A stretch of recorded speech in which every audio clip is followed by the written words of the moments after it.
Hi, what's your name? My name is Kristen Sison. You look like an artist, is that right? I'm learning to own the title of being an artist, yes. What do you mean by that? So I am a community choreographer, which means I look at the art of bringing people together as my kind of tool. I bring together different worlds through my work with Couple Collective and Conscious Minds Co-op. So is the art here being represented part of that co-op? Yes. Tell me about it. So these are all postcards, which are little tidbits of this bigger book that took about 3 months to put together. It's called Woman, and predominantly the content is a reflection of women really trying to affirm that we need to reestablish our connection to the earth, and we especially need to reestablish our stance as women and protectors of water. And that's why the images of water, and that's why water is really a constant theme throughout the book. So walk me through some of the pages of the book here. And again, these cards here are in the book. Yes. Yeah, Okay. so the postcards are just ways of making the content in the magazine accessible. I'm still I'm in the process of figuring out how to share the physical copy of this book, but we just actually printed this in January. Okay. So show me some of the pictures and what they mean. For a while it was just a digital publication. Okay. This is actually one of my favorite contributions. Why is that? So Devi, it's about a mother goddess, and all of these women are embodying the form of the mother goddess. See if I can get in the shadow here. Okay, yeah, and this is a series contributed by this woman named Crystal, who I've actually never met before, and we just connected through the internet and recognized that we share similar visions and values. And she's from Singapore, but I love the photographs that she contributed. I think they're incredible and so powerful, especially to see again young women of color represented in the pages of a book that you don't necessarily would see. And these are pictures to represent certain things in life? What's the reason behind these particular photographs? I think one of the major themes that comes up is this reconnecting to spirit and spirituality, and I recognize that in our Western culture it's something that it's become almost taboo to talk about those things, but there is this shift in consciousness that's happening, and now the language of spirit and spirituality is really, really predominant and out there, and I think that this book really helped me to own that language and to be confident in sharing the messages that I feel need to be shared with the world right now. So it also helped you get more into what you want to learn more about in life. It helped me to channel the messages and like the kind of personal power that I've been in the process of channeling for many, many years. So the woman, you want the woman to connect with the earth. Yeah. And teach us more about that. Yeah. What else you got here? So this one says My Moon, My Queen. There's a bunch of different poetry, annotation, blocks of light, original illustrations.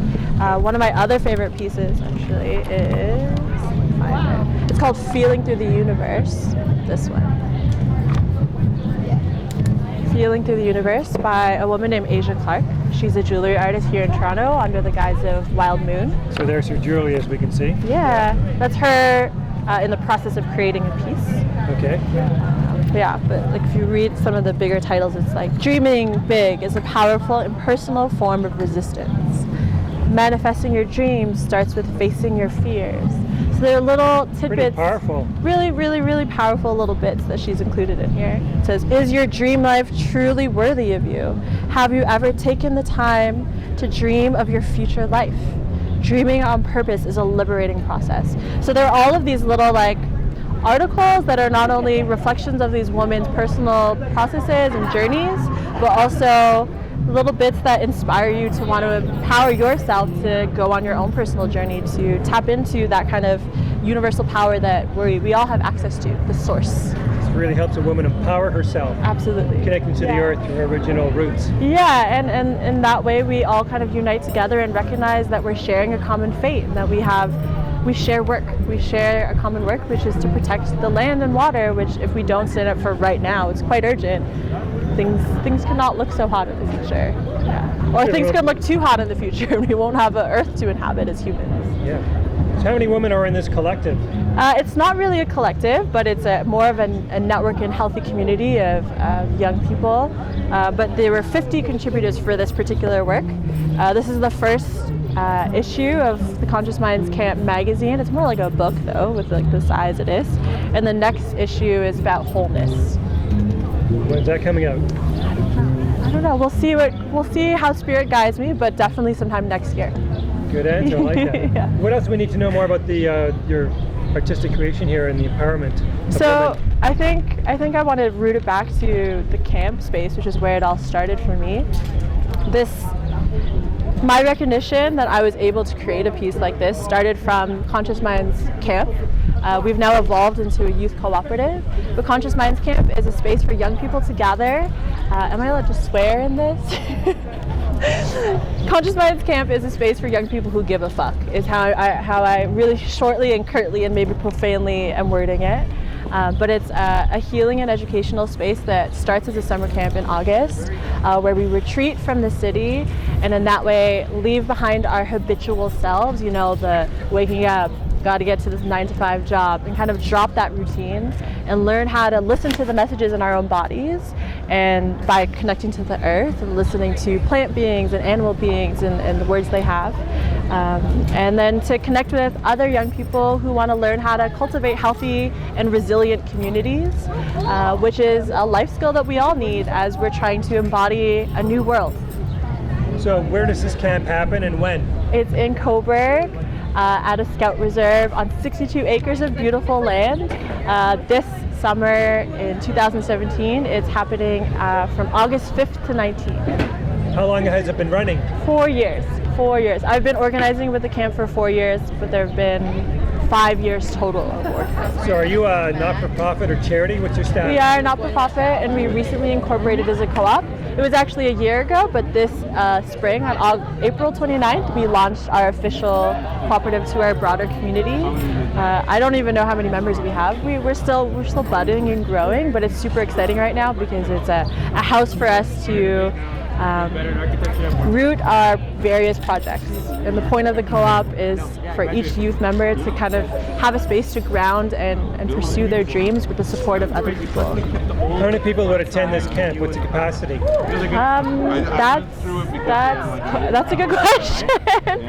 This past year it was around 40 people. This year we're really focusing on internal community building for most of the weeks, and then on the weekends we're opening it up to broader communities to attend healing workshops. And what are the ages? So it's called a youth camp. The age is from 13 to 30, which is the government definition of what a youth is. But what I think is the most powerful part of camp so far, in the past 3 years that I've been organizing it, is how intergenerational it is.